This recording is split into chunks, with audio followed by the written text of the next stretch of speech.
le bref incident naval qui a opposé donc, la marine de guerre sud-coréenne à donc son homologue nord-coréenne n'a pas été un affrontement naval dantesque. C'est un affrontement qui a des échanges de feu donc, qui ont duré à peine 2 minutes, donc, qui ont mis aux prises des navires dans un environnement qui est mal délimité par la géographie, moins encore donc, par la reconnaissance internationale.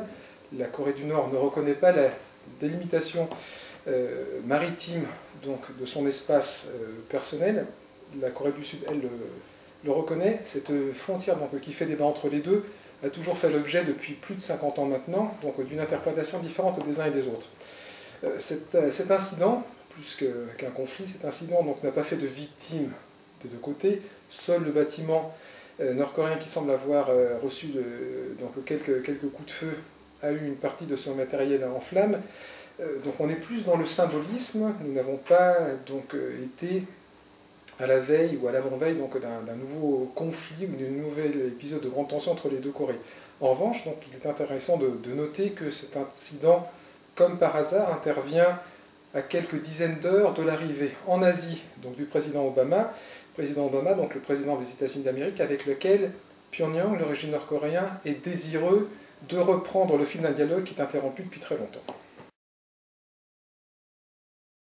Depuis de tout temps, le régime nord-coréen et son homologue donc, méridional alternent des relations qui sont parfois entre le tendu et le très compliqué, entre le médiocre et entre l'espérance d'un lendemain meilleur.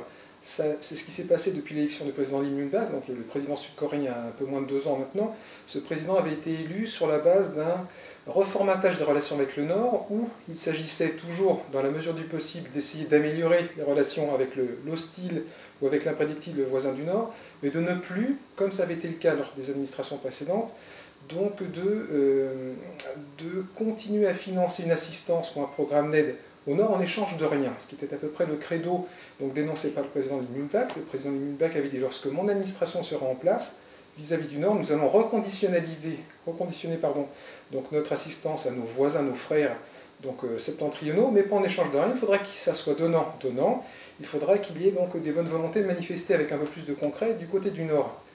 Un signal qui a été interprété immédiatement par Pyongyang comme un raidissement intolérable, comme un affront auquel il s'agissait de répondre le plus tôt en se raidissant et le plus tôt en montrant au Sud combien donc, on serait capable, dans cet État qui est pauvre, la Corée du Nord est un État infiniment plus pauvre que la Corée du Sud. La Corée du Sud a un produit intérieur brut qui est 40 fois supérieur à la Corée du Nord, donc autant vous dire qu'on n'est pas dans le même ordre de grandeur. Cette différence n'a pas fait le poids dans la position des Nord-Coréens qui se sont raidis immédiatement. Lee Myung-bak est un président qui est largement honni en Corée du Nord du jour même de son élection, il y a un peu moins de 2 ans. Alors vous savez qu'il y a quelques années a été initié un mécanisme de négociation commerciale, ou moins de discussion multilatérale sur la dénucléarisation du contentieux nord-coréen. Donc on appelle cela les pourparlers à 6. Il mêle les deux Corées, à qui s'ajoute la Russie, le Japon, les États-Unis d'Amérique. Donc ces pourparlers à 6, ces négociations à 6 en définitive donc, ont connu une phase d'avancement jusqu'à il y a à peu près 1 an, en échange donc d'une assistance ou d'un accompagnement à la dénucléarisation par le biais d'une assistance financière, diplomatique, par une réinsertion dans le concert des nations. La Corée du Nord donc parvenait peut-être à sortir un petit peu de cette ornière, à charge pour elle dans le même temps d'enclencher la dénucléarisation de son programme, au moins de pièce après pièce, bout après bout, étape après étape, de renoncer à son arsenal, au moins à la production de son arsenal atomique. Les choses sont arrivées à une impasse à peu près au moment où le président Lee Myung-bak a été élu, du moins la situation a commencé à se crisper, et donc c'est pour parler à 6 en définitive, la Corée du Nord ne veut plus en entendre parler, lorsque quelques mois plus tôt, lorsqu'au milieu de l'année 2009, la Corée du Nord a reprocédé donc, à son 2e essai nucléaire atomique, elle a laissé entendre en même temps qu'elle ne voulait plus entendre parler de C pour parler à 6, et si l'on voulait réenclencher une négociation fructueuse ou à quelques avancées sur le dossier, on ne parlerait plus à 6 mais à 2, ce qui veut dire moi, Pyongyang, et vous, donc représentants de la communauté internationale, essentiellement Washington. Donc c'est pour parler à 6.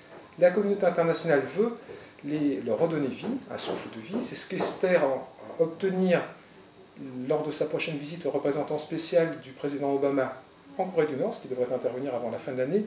Pour l'instant, Pyongyang laisse entendre qu'on parlera en one-to-one, donc de la puissante Amérique vers la FIR Nord-Corée, et que c'est pour parler collégio à 6, donc non plus lieu d'être.